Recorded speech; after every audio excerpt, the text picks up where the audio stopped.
buenos días. Hoy es domingo, el día del Señor. Es el día de congregarse, pero lamentablemente, pues saludamos a todos, pero lamentablemente declararon una nueva cuarentena. Esta ya no es cuarentena, es 40 días. Y ya creo que la cuarentena pasó hace mucho tiempo. Ya está una falsa cuarentena, pero bueno, ahí estamos en esa falsa cuarentena. Otra vez, nuevamente, encerrados. Saludamos a los hermanos que se conectan aquí a través del canal de YouTube. Esta mañana, iniciando este 2021, el año de la plenitud del Espíritu. Y la plenitud del Espíritu está cuando nos reunimos. La plenitud del Espíritu está cuando nos congregamos. Se llama la unción de cuerpo. Cuando nosotros nos reunimos, dice cuán bueno y cuán delicioso es habitar los hermanos juntos y en armonía. Dice que ahí desciende la unción del Espíritu Santo.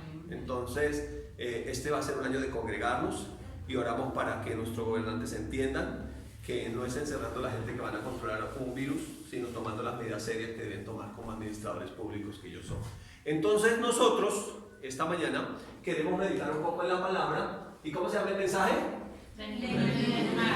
Y hay unos 3 o 4 hermanos que están aquí dentro del staff, del equipo de servidores que nos ayudan aquí con audiovisuales. Y ellos ahí nos van a escuchar unas 2 o 3 voces aquí atrás, porque pues somos un equipo que servimos al Señor. Entonces se llama plenitud en el diezmar, porque este es el año de la plenitud. Entonces, como es el año de la plenitud, debe haber plenitud en todas las áreas. Y cuando hablamos de plenitud, entonces vamos a ver una historia que está en Génesis 14. Y es una historia que nos habla del padre de la fe que se llama Abraham, ¿cierto? Entonces aquí pues traté de hacer una representación de Abraham con sus servidores que venían de una guerra por allá contra un rey tenaz que se llamaba Kedorlaomer, el rey de Elam. Ese tenía una alianza. En ese tiempo habían guerras. Entonces, para que no fueran derrotados, se aliaban con otros reyes y hacían como una, ¿cómo se llama eso? Como una coalición, como una alianza estratégica para no dejarse vencer en la guerra. Entonces, Kedorlaomer tenía 3 aliados, eran en total 4 reyes, y pelearon contra el rey de Sodoma, que tenía 4 aliados, eran 5, y le ganaron. Bueno, esa es la historia que vamos a mirar un poco allí. Pero aquí tenemos 2 palabras que tenemos que definir. La primera palabra, ¿cuál es? Plenitud. Y la segunda palabra, diezmar, que yo creo que no necesita mucha definición, ¿no? Ya nosotros, especialmente los cristianos, podemos saber. Entonces, plenitud. Esta es una palabra griega que generalmente significa que algo está completo. O sea, plenitud es que algo está completo. La Biblia dice, y nosotros estamos completos en Él. Y la Biblia dice que en Cristo habita corporalmente toda la plenitud de la deidad. O sea que nosotros en Cristo estamos plenos, completos. O sea que plenitud significa estar completo, que algo o alguien está completo. Eso es plenitud, que alguien está completo, que no le falta nada. Otra definición que tenemos, o un ejemplo de esa definición, es que se puede decir que un recipiente está en su plenitud cuando está lleno. Entonces, si hablamos del año de la plenitud del Espíritu Santo, ¿de qué estamos hablando?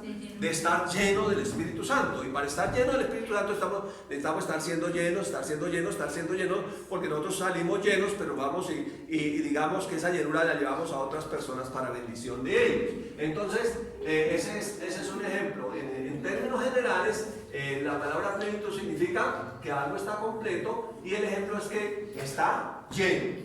Y nosotros somos como un recipiente, ¿no? La palabra de Dios dice que nosotros somos vasijas de barro, que somos templo del Espíritu Santo y que somos vasijas de honra. Entonces, la plenitud es algo que se puede contar o medir. Porque si está lleno, pues uno puede medir el nivel de llenura en que está. O si está completo o no está completo, entonces se puede contar o medir. La plenitud se puede contar o se puede medir. Y finalmente, se asocia la plenitud con un estado de totalidad. Totalmente lleno, completo, bendecido, sano.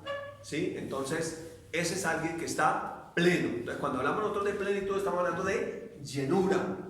Es algo que se puede medir. Es algo que está completo. totalmente lleno, totalmente sano, totalmente bendecido. O sea que el año de la plenitud del Espíritu es un año para estar siendo lleno. ¿Sí? Todos los días nosotros nos medimos y decimos, yo necesito algo. Cuando uno se levanta, uno que dice, ¿qué necesita? Desayunar, no estoy pleno. Como llenar un poquito, ¿cierto? En la parte natural, desayunar. Pero si ya llega el mediodía, no, ya no estoy pleno, necesito otra llenura más, el almuerzo. Pero si llega la tarde, la noche, entonces no, ya necesito para estar pleno y poder dormir, necesito otra llenadita para que pueda yo estar completo, lleno. Entonces, si eso es en lo natural, también en lo espiritual necesitamos nosotros estar siendo constantemente llenos del Espíritu Santo. Pero bueno, entonces dijimos que esa es la definición de plenitud. Y la definición de diezmar no la puse porque esa ya nosotros sabemos que 10 viene diciendo 10 de 100 es lo que está establecido. Y algunos dicen que fue establecido en la ley, pero entró en la ley, pero es mucho antes de la ley y se llama gracia. Diezmar se llama gracia. ¿Listo? Entonces vamos a ver un poquitico de la historia. Cuando volvía de la derrota de Kedorlaomer, este que volvía de la derrota era Abraham. Entonces este es Génesis 14:17. Estamos tratando de resumir la historia. Es decir, cuando volvía de la derrota de Kedorlaomer, ese era el rey de Elam. ¿Cómo se llamaba? Kedorlaomer. Que podamos aprender a vocalizar bien. Y de los reyes que con él estaban, ¿se acuerdan que le dije que era una coalición, una asociación estratégica de reyes? Eran 4 reyes en total. Y venía de la derrota, o sea que Abraham los había derrotado a 4 naciones con sus siervos. 318. Los armó y fue y derrotó a 4 naciones que acaban de derrotar a 5 naciones. ¿Cómo le parece? Entonces, salió el rey de Sodoma a recibirlo en el valle de Sabe, el cual es el valle del rey.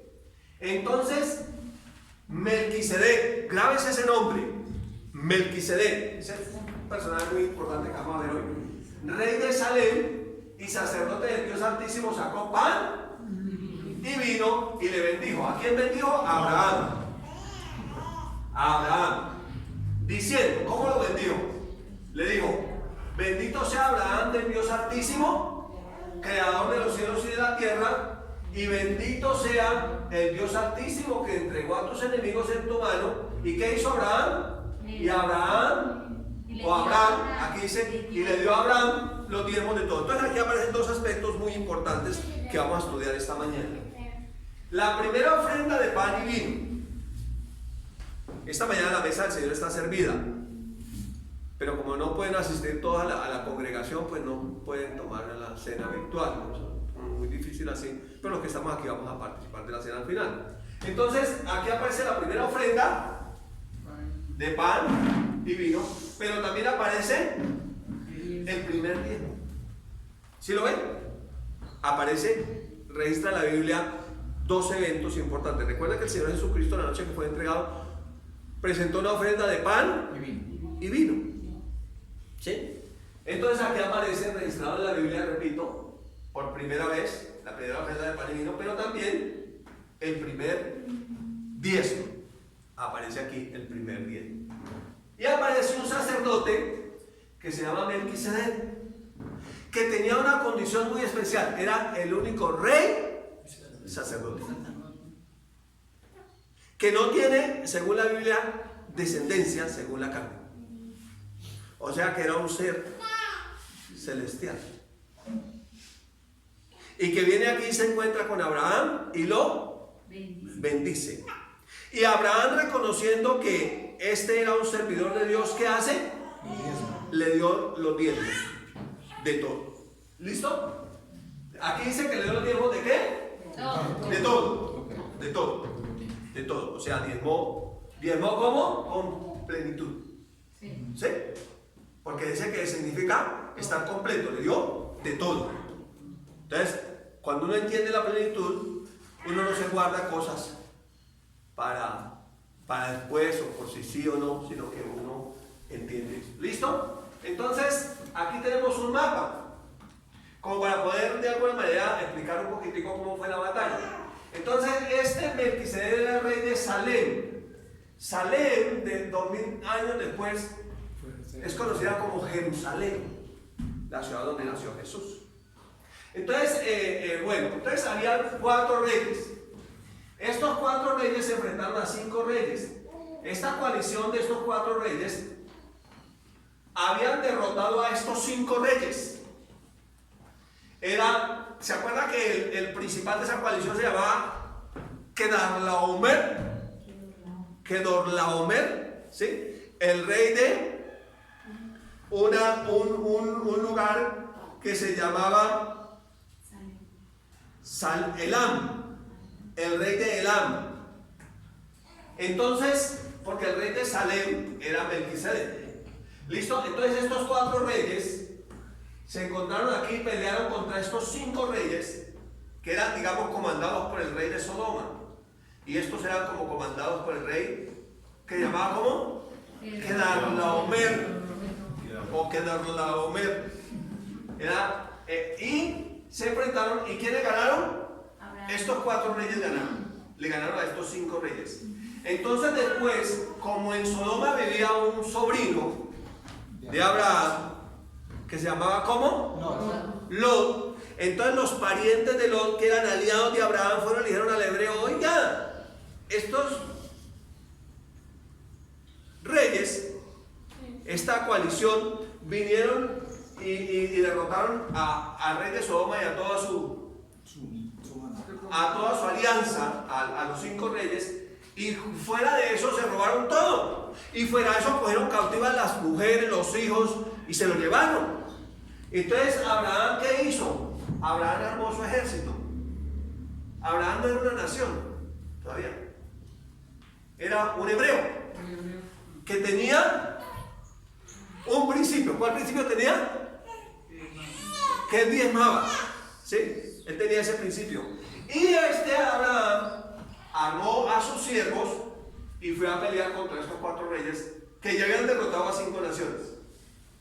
Imagínense un señor ahí que tenía unos siervos, armar a esos siervos que eran los que araban la tierra y cultivaban ahí, para ir a pelear contra 4 naciones que acaban de derrotar a 5 naciones, para que más o menos lo analicemos.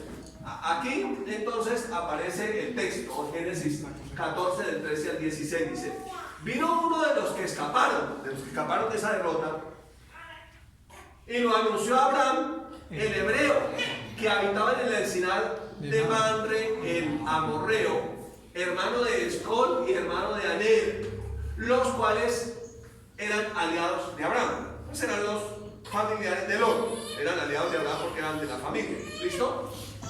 Y oyó Abraham que su pariente estaba prisionero. ¿Quién era el pariente prisionero? Lot. Y armó a sus criados, los nacidos en su casa. ¿Cuántos eran? 318 los siguió hasta Lot. O sea, con 318 se fue a enfrentar 4 naciones que acaban de derrotar a 5. Osado el tipo, ¿no?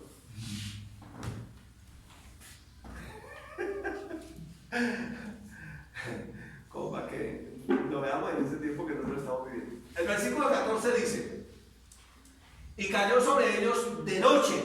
Estratega, ¿no? Sí.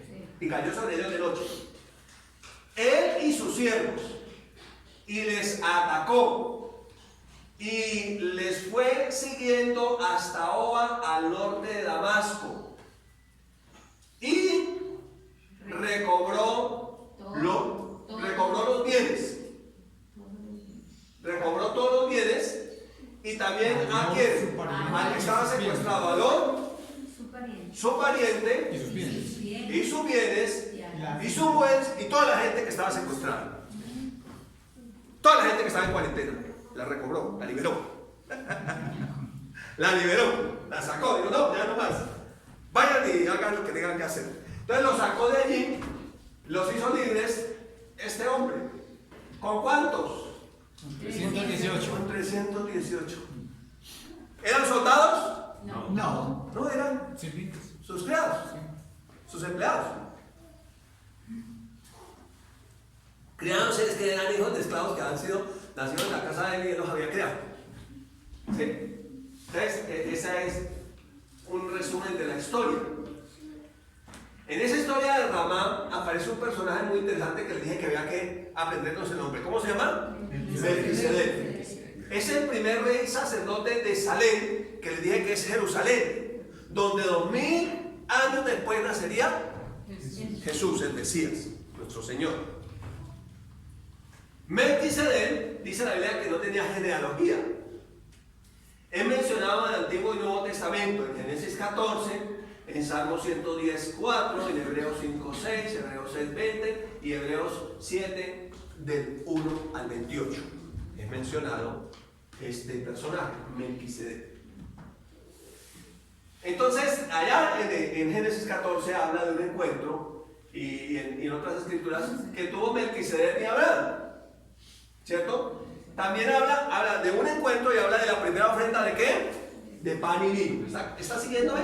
Habla de la primera ofrenda de pan y vino y habla también del primer diezmo, o del primer hombre que diezmaba, del primer diezmo que ofreció Abraham, el patriarca, reconociendo que Melquisedec era un verdadero servidor de Dios. Ahora, usted no diezma en cualquier parte. Los diezmos aquí, los diezmos. No, usted lleva los diezmos donde usted reconoce que el ministro que está ahí es un verdadero servidor de Dios. ¿Sí? Usted sabe que ofrendas puede llevar a varias partes, pero diezmos solamente donde usted reconoce que hay un verdadero servidor de Dios que le está sirviendo o ministrando de parte de él. ¿Listo? ¿Vamos bien?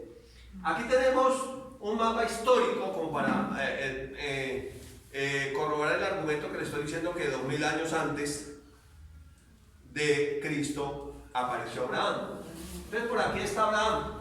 Recuerda que el tiempo antes de Cristo se cuenta de mayor a menor, en orden descendente. Entonces aquí tenemos el año 2000 antes de Cristo, aquí está el año 1000 y aquí está el año 0 cuando nace Cristo. Entonces por aquí en el año, aquí está la línea de tiempo de Abraham, ¿lo ven acá? Sí. Hasta Cristo hay 2000 años, ¿sí? Entonces por acá, ¿quién apareció? Apareció Melquisedec, rey de Salem, que después es Jerusalén, donde habría de nacer Jesús, ¿sí? Y este apareció, ¿y qué hizo? Bendijo a Abraham con las palabras: bendito sea Abraham del Dios Altísimo, que entregó a tus enemigos en tus manos, y bendito sea el Dios Altísimo, el Dios de Abraham. Y presentó una ofrenda de pan y vino. ¿Qué hizo Abraham? Le dio los diezmos de todo. Entonces aquí tenemos nosotros algo muy interesante, y es que muchos eruditos relacionan a Melquisedec con Jesucristo. ¿Sí? Podría decirse que Abraham tuvo un encuentro con el Señor Jesús en ese momento y en ese lugar, ya que ambos tienen la condición de rey y sacerdote. Recuerden que en el Antiguo Testamento los reyes eran reyes y los sacerdotes eran sacerdotes. No había ningún rey que fuera sacerdote, no aparece. El único rey sacerdote se llama Jesucristo, Rey de reyes, Señor de señores y el sumo sacerdote, que aparece y que registra las escrituras. ¿Listo? Entonces Melquisedec, dice la Biblia, que no tiene genealogía, lo que hace que Melquisedec sea un ser celestial. Pero Jesús, ya cuando se manifiesta en la carne, sí tiene genealogía. Ambos representan la unión entre lo humano y lo divino. Ahora, escucha esto: el diezmo es absolutamente espiritual. Amén. Y entonces aquí mira lo que dice Proverbios capítulo 3, versos 19 y 20. Dice: honra a Jehová con tus bienes y con las primicias de todos tus frutos. Dice que Abraham dio los diezmos de todo. ¿Y qué sucederá como respuesta? La bendición de Dios a esa obediencia nuestra: y se dan los tus graneros con abundancia, y tus lagares rebosarán de mosto. Entonces la Biblia enseña que hay una unión entre lo humano y lo divino, que siempre Dios está buscando que haya una respuesta de parte del ser humano a su llamada, que cuando uno responde a lo que Dios dice, entonces uno ve la mano de Dios sobre uno. ¿Estamos? Sí. Entonces, aquí, en Hebreos 7, que ya es en el Nuevo Testamento, aparece un texto que habla, porque algunos hay una polémica que dicen, no es que los diezmos son de la ley. No, pero Abraham fue mucho antes de Moisés. Recuerden que la ley le fue dada a Moisés en el monte Sinaí. Pero Abraham fue, el pacto hecho con Abraham es un pacto de gracia por medio de la fe. O sea que Abraham diezmó fue por fe. Y Abraham nos deja ver que el diezmo es gracia. Y gracia, la gracia lo que debe aflorar en nosotros es la gratitud. Yo recibí lo que no merecía. Dice, de gracia recibiste, dad de gracia. Entonces, aquí ya vamos a entrar en Hebreos 7. Si usted lo tiene en su Biblia, lo puede ver, pero yo lo tengo aquí también en la pantalla. Los que están allá en la casa, de pronto lo tienen ahí en su Biblia de papel, también lo puede ver allí. Dice, porque este Melquisedec, rey de Salem, ¿se acuerdan que dijimos que es Jerusalén? Después se llamó Jerusalén.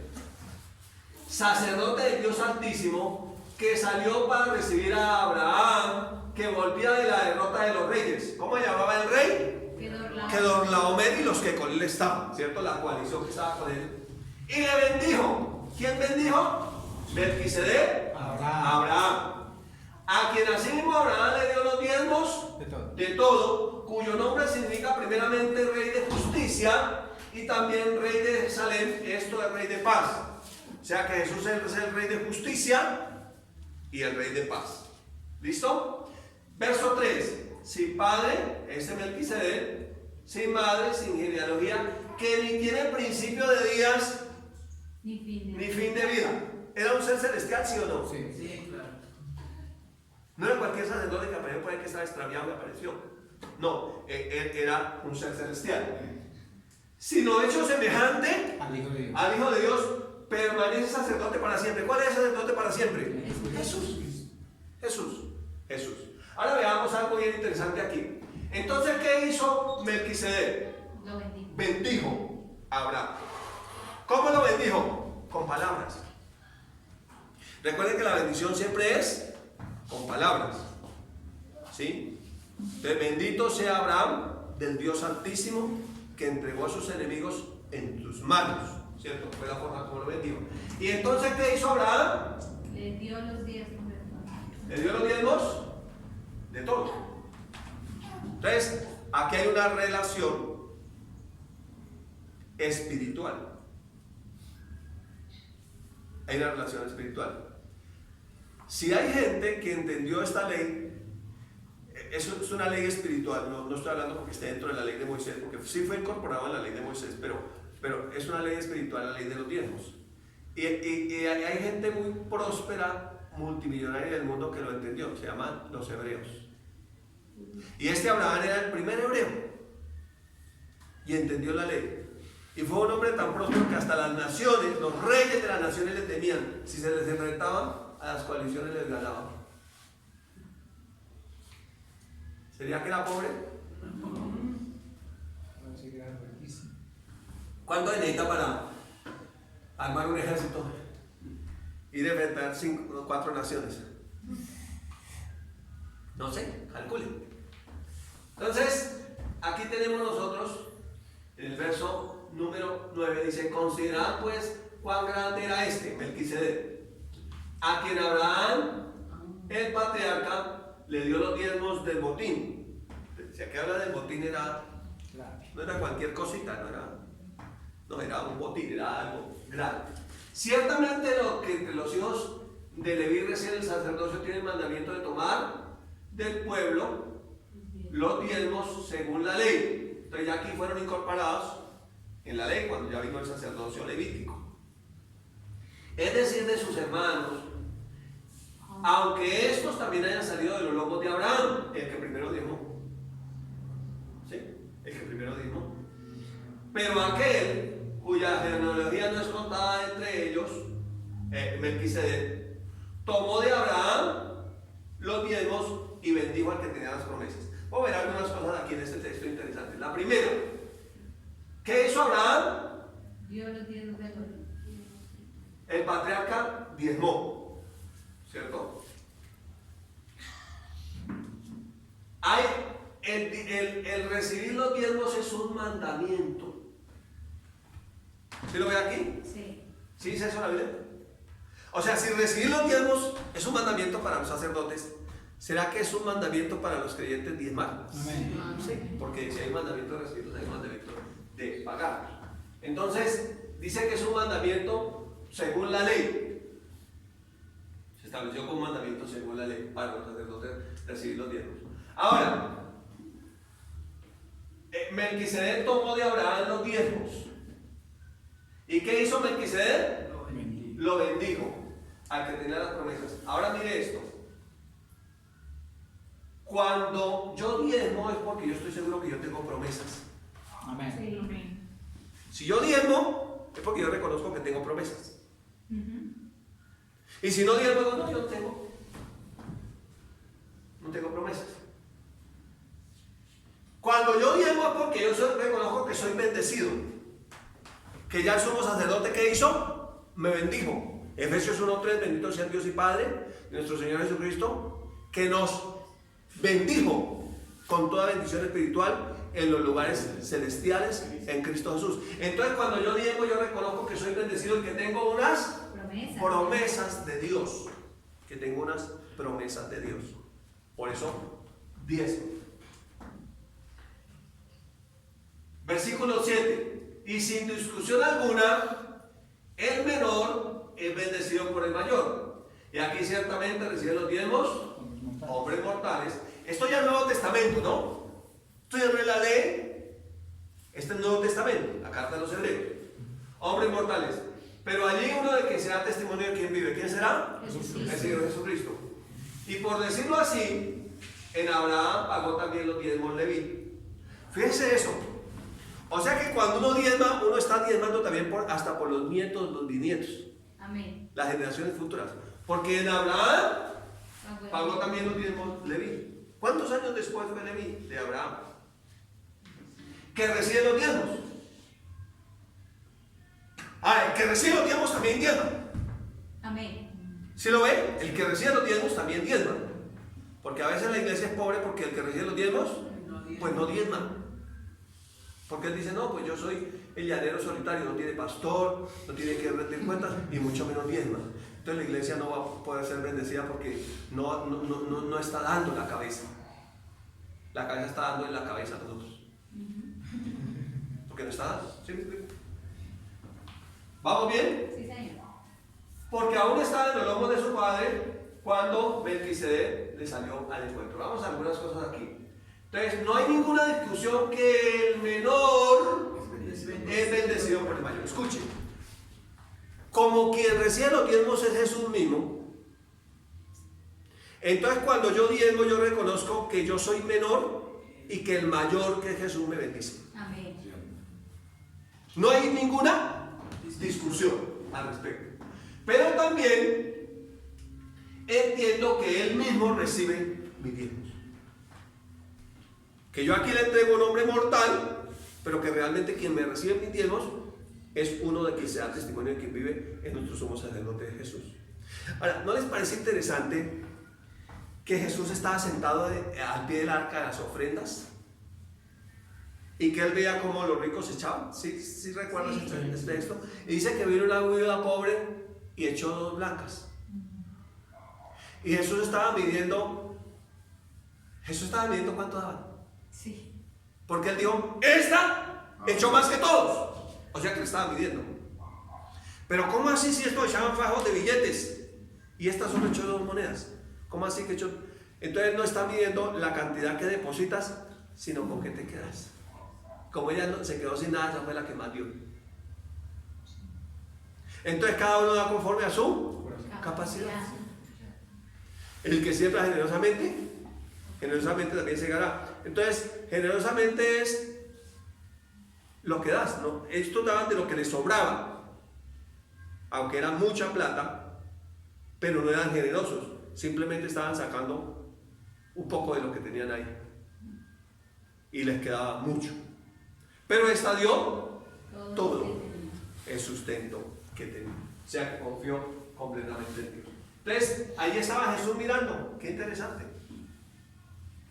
La gente nos critica mucho por eso, pero la Biblia habla más de economía de lo que nosotros nos imaginamos. Habla mucho de economía, enfatiza en el tema. Ahora nosotros tenemos que enseñarlo correctamente. ¿Cómo se enseña a diezmar? ¿Cómo enseña un líder a diezmar? Diezmando. ¿Cómo enseña un pastor a diezmar? Diezmando. ¿A quién le diezmamos nosotros? Nosotros le diezmamos a nuestros pastores. ¿Sí? Pastor John y Pastor Alvita le diezman a sus pastores. O sea, los que estamos en esta familia de fe, que se llama Rema en el mundo, somos una familia bendecida. Amén. Porque todos son dadores alegres. Amén. Y lo que hemos estudiado ya hemos aprendido los principios del dar.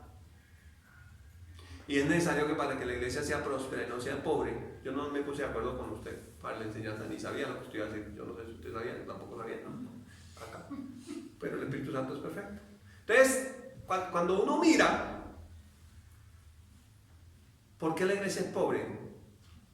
Porque hay gente que no ha entendido el principio y quiere enseñarlo a otros. Sí. ¿Por qué no ha entendido? Porque no diezman. Abraham diezmó de todo y este no diezma de nada. Pero si quiere que otro le diezme. ¿Sí?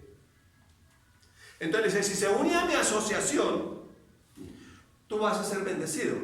Entonces si tú te inscribes en Miami a mi asociación y pagas $1,500, yo lo vi, no voy a decir nombres, entonces ya eres bendecido. No es por eso. Es porque tú tienes el principio de diezmar y lo entiendes. Lo tienes claro. ¿Sí? ¿Vamos bien hasta ahí? Sí, amén. Bueno, sigamos. Versículo 17. Estamos en Hebreos capítulo 7. Por lo cual, queriendo Dios mostrar más abundantemente a los herederos de la promesa, nosotros los que tenemos promesa somos herederos de la promesa, la inmutabilidad de su consejo interpuso juramento. Mira lo que dice el versículo 18. Para que por dos cosas inmutables, o sea que no varían, no cambian, no mutan, no pueden transformarse, tengamos un fortísimo consuelo los que hemos acudido para asirnos de la esperanza puesta delante de nosotros. Entonces aquí dice que por dos cosas en las cuales es imposible que Dios mienta. Nosotros tengamos un fortísimo consuelo los que hemos acudido para asirnos o tomarnos, aferrarnos de la esperanza puesta delante de nosotros. ¿Cuáles son esas dos cosas inmutables? La primera se llama La promesa. la promesa. Entonces, cuando el ser humano cayó en pecado, ¿qué le dio Dios? Una promesa. Voy a levantar un redentor, uno que redima la humanidad. La promesa.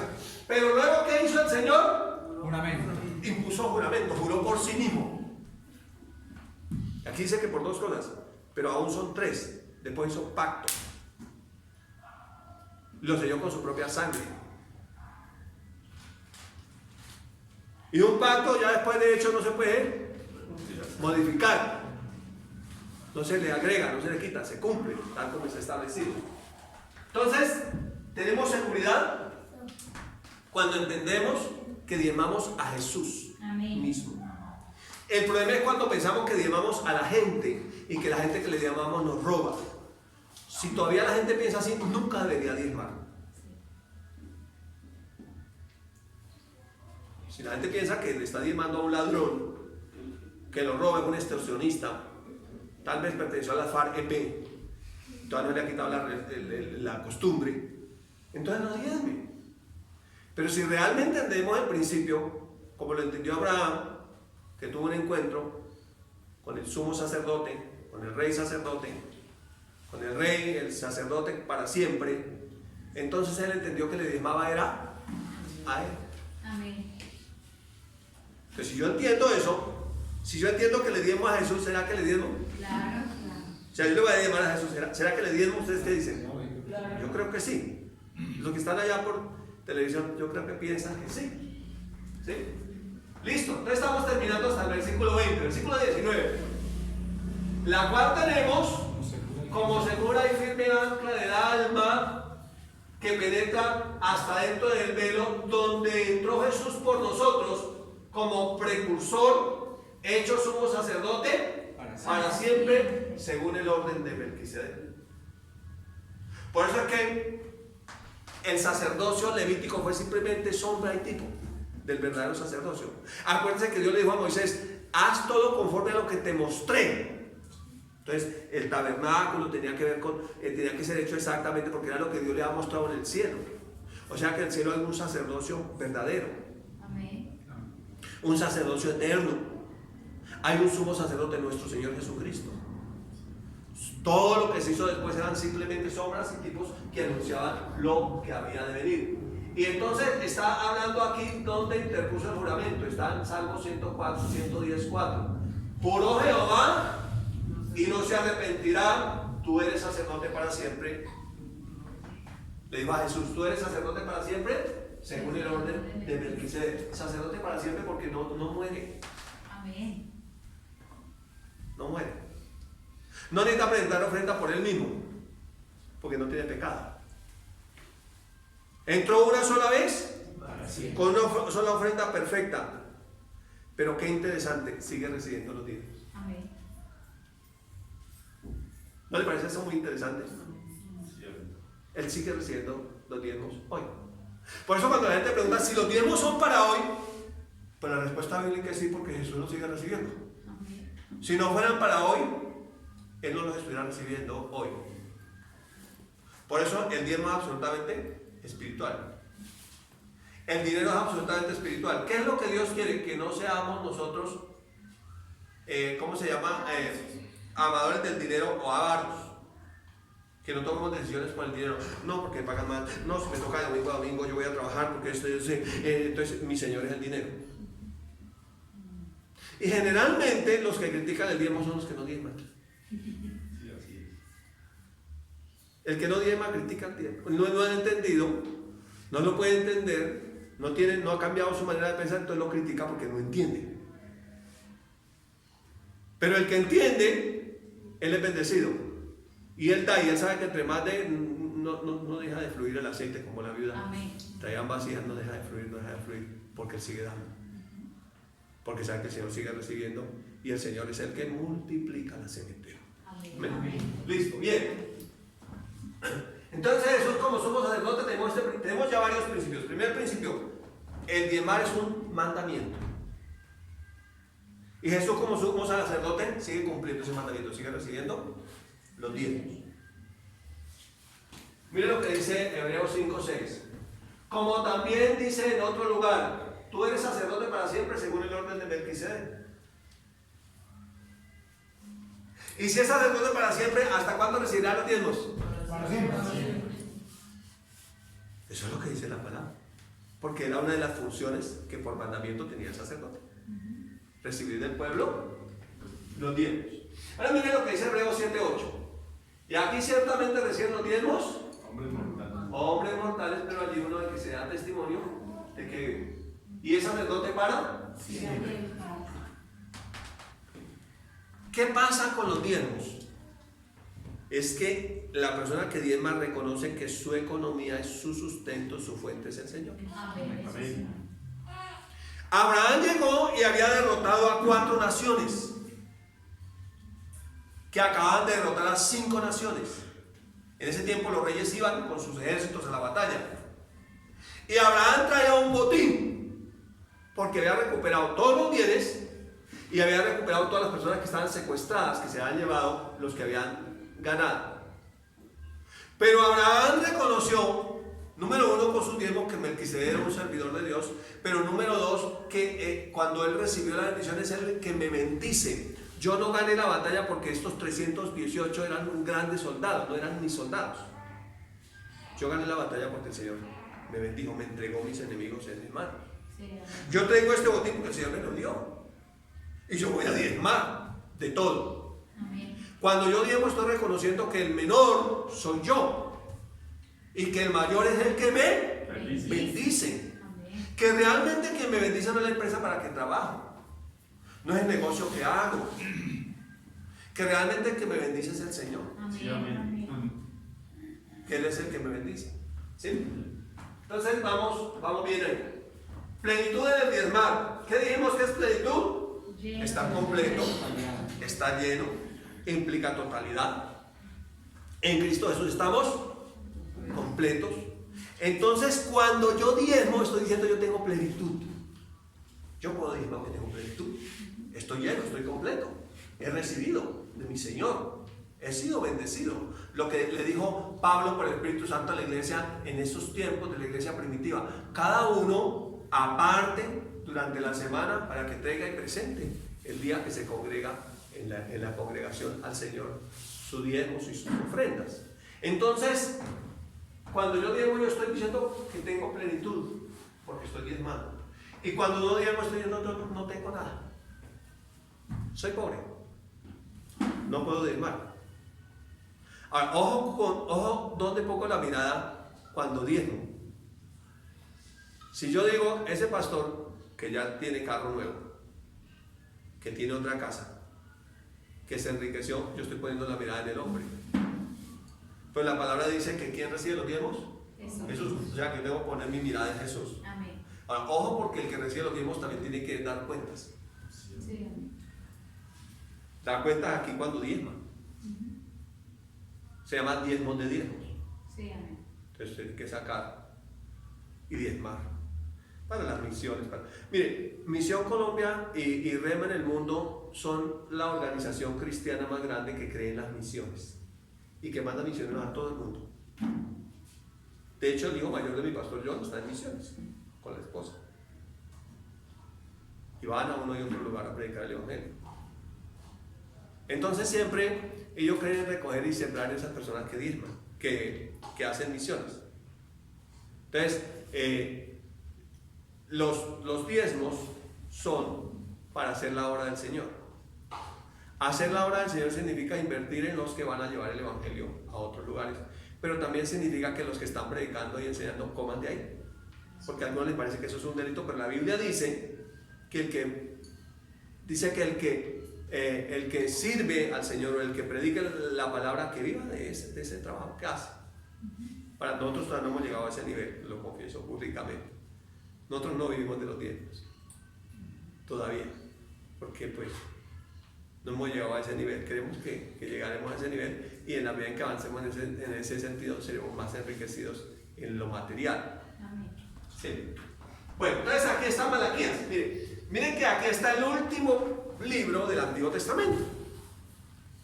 Y el último libro del Antiguo Testamento a través del profeta Malaquías era una recriminación al pueblo de Israel porque se habían apartado de Dios. Usted coge el libro y lo lee, son 4 capítulos, usted se va a dar cuenta que Dios les está hablando fuerte porque ellos han dejado de obedecer a Dios. Y una de las cosas que ellos habían dejado era de diezmar. Entonces Dios les dice: traed todos los diezmos al alfolí y haya alimento en mi casa. Y probadme ahora en esto, dice Jehová de los ejércitos, si no os abriré las ventanas de los cielos y derramaré bendición sobre vosotros. Vamos a mirar aquí la palabra plenitud. Entonces aquí la palabra plenitud. Para tener plenitud económica, ¿qué hay que hacer? Traer todos los diezmos. Hay que traerlos. ¿Quién los trae? El que va a diezmar. ¿Qué va a suceder? Miren, es la única parte de la Biblia que dice pruebe. Es la única parte de la Biblia donde Dios dice pruebe.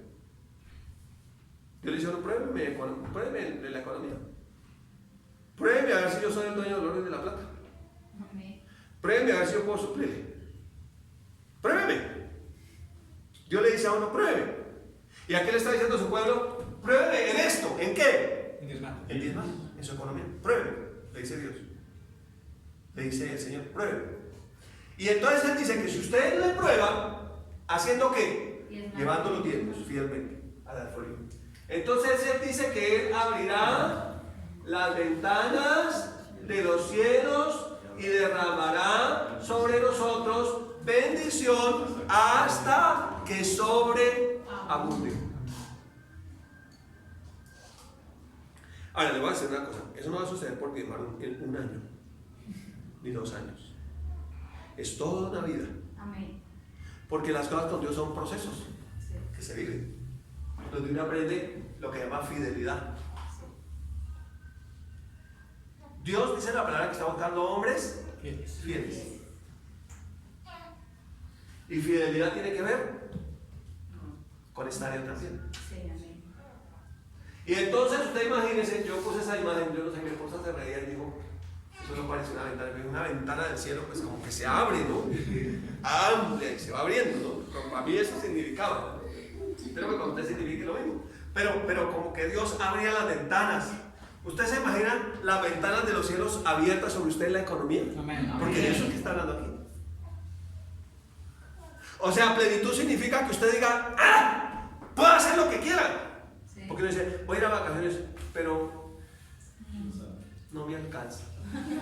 Se haga la canción, que no me alcanza y que no, por lo poquito que gano yo. Sí. Son muy viejas, ¿no? Para los del Antiguo Testamento, ustedes no. Los hermanos que están sirviendo aquí, los que están al otro lado, deben haber unos más antiguos, y si se acuerdan. Entonces, eso es plenitud, que yo puedo hacer lo que quiera, porque tengo plenitud, estoy lleno. O sea, yo le he dicho siempre a la iglesia Familia Misión Grande, por lo que menos nos vamos a tener que preocupar es por la economía. Amén. Amén.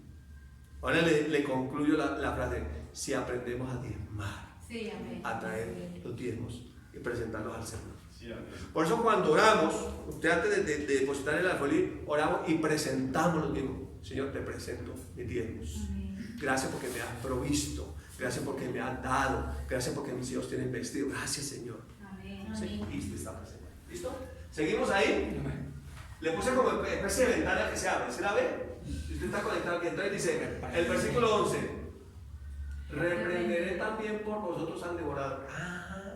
Hay un asunto por el cual la gente no prospera, es que aquí en la tierra hay unos sueltos que se devoran las cosas. Sí. ¿Sí ve? Sí, señor. Hay un motivo. Porque Adán y Abraham eran prósperos, no le faltaba nada. ¿Cómo llegó a ser tan próspero Abraham? Aprendió el principio de diezmar. Y no destruirá el fruto de tu tierra, ni vuestra ira de campos es estéril, dice Jehová de los ejércitos.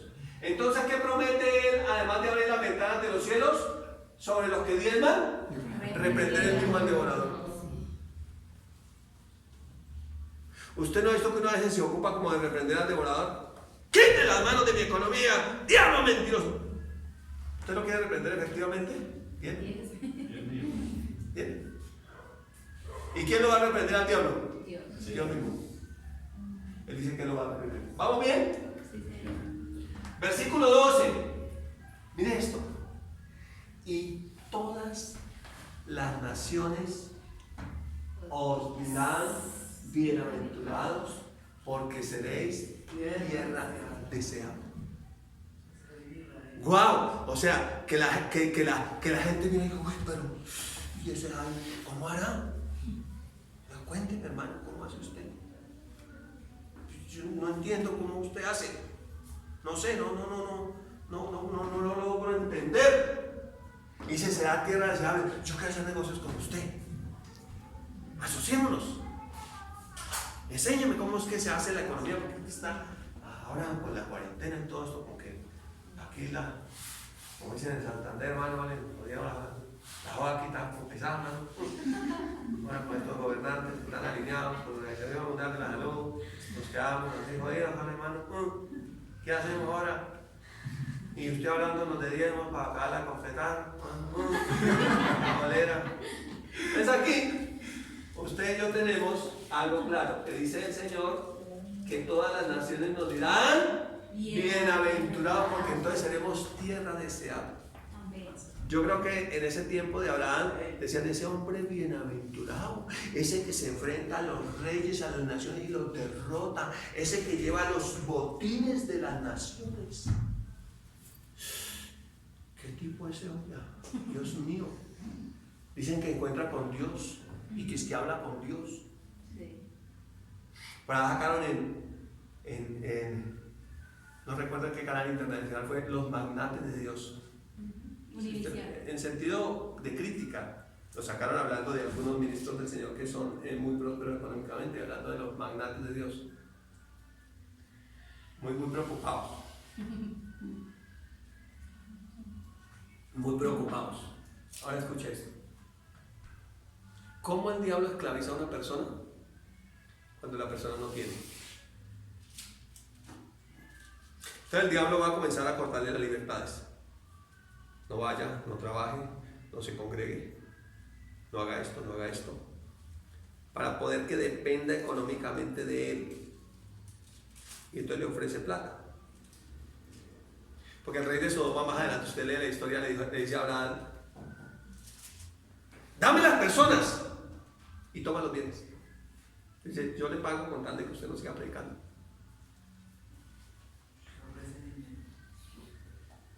¿Sí? Entonces cuando el opresor lo tiene controlado y cautivo, el que está controlado, cautivo, esclavo, tiene que aplaudirle por el pedazo de comida que le tire allá una migaja así. Como los leones cuando están enjaulados y alguien va y le tira una presita de pollo. Y entonces se le arrodilla, ya no es el rey de la selva, sino el esclavo que lo tiene encerrado.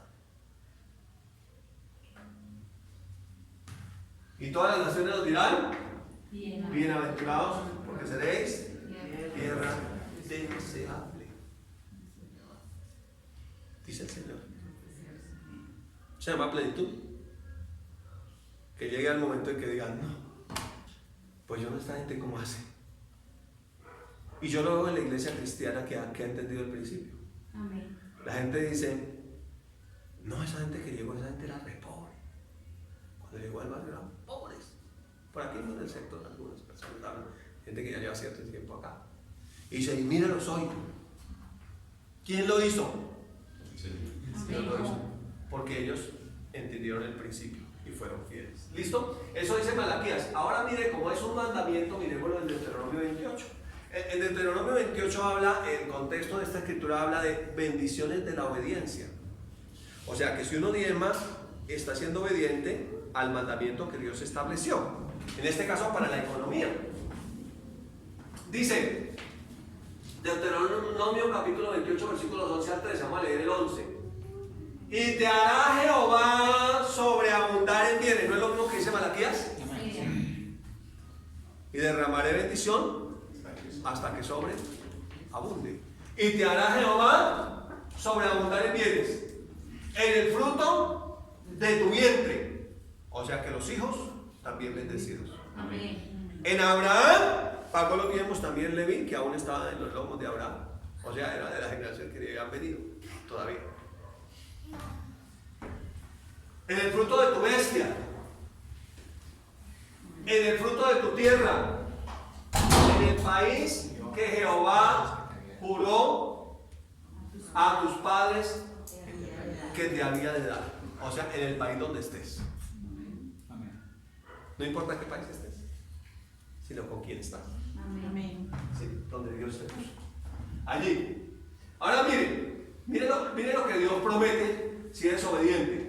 Que te hará sobreabundar en bienes. ¿Quiénes no quieren eso? La pregunta es: ¿pero quiénes quieren cumplir el mandamiento? O sea, este tiene una condición. Si traes los diezmos al alfolí, yo abriré las ventanas de los cielos, derramaré bendición hasta que sobreabunde y te hará Jehová sobreabundar en bienes. ¿Listo? Mira lo que dice el verso 12. Te abrirá Jehová su buen tesoro, el cielo, para enviar la lluvia a tu tierra a su tiempo y para bendecir la obra de tus manos. A veces no es que la gente no trabaje, sino que la obra no es bendecida. Sí. Hace mucho, pero recibe poco. Trata y lucha.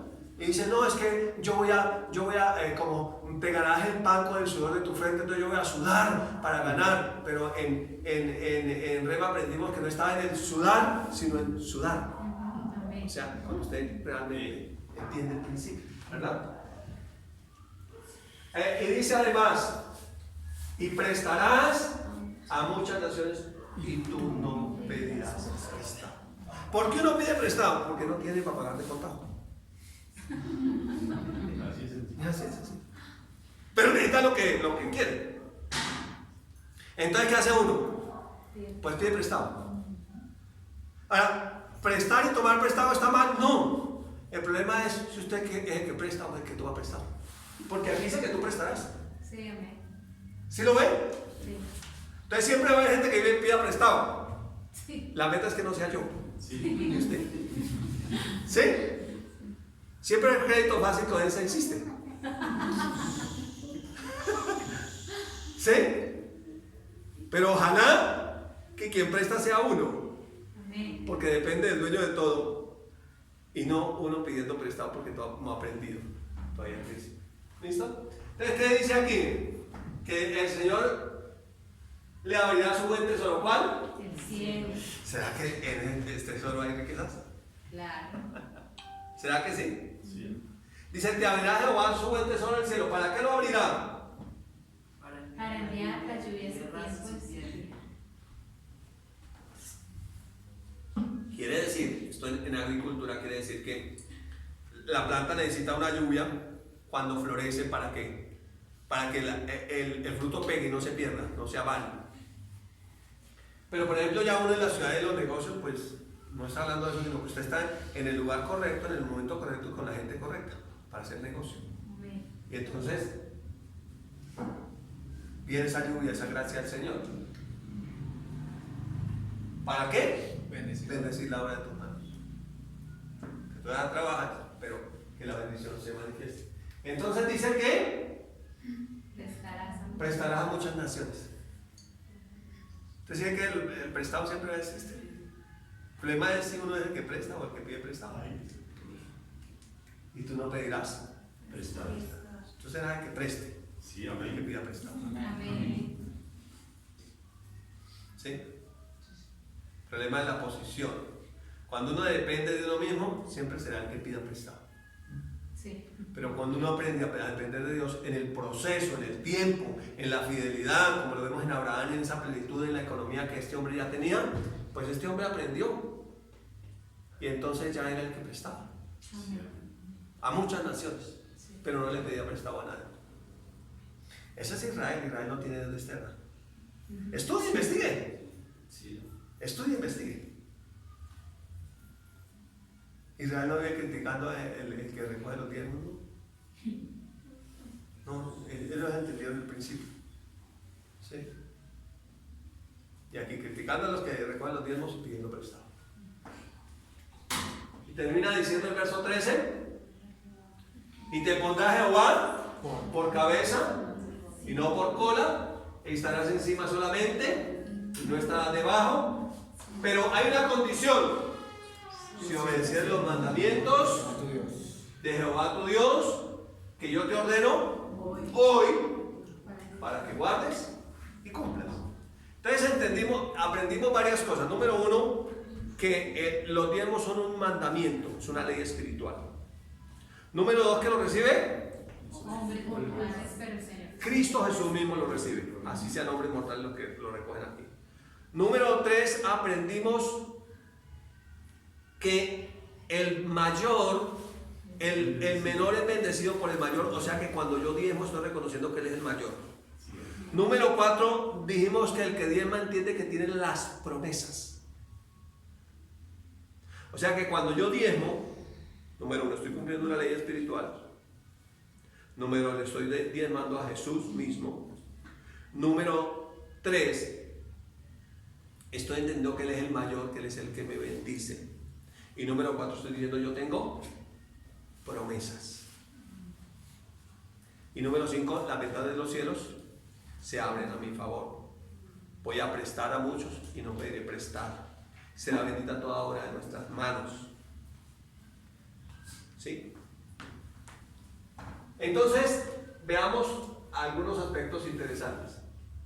Te pondrá Jehová por cabeza y no por cola. Y aquí está hablando de la economía. O sea, estar arriba. Dice luego aquí, estarás encima solamente y no debajo. O sea que quien domina es el que tiene la economía. Ahorita, para establecer el gobierno mundial, quien está dominando es lo que tiene la economía. Y cuando el gobierno mundial se establezca, el ladrón se robó todo, gobernó y dominó. Y nosotros somos los rebeldes que seguimos dependiendo de la verdadera cabeza, que es Cristo Jesús. Amén. Que no estamos bajo ese gobierno, ni estaremos nunca. Amén. Pero también dice que hay una condición.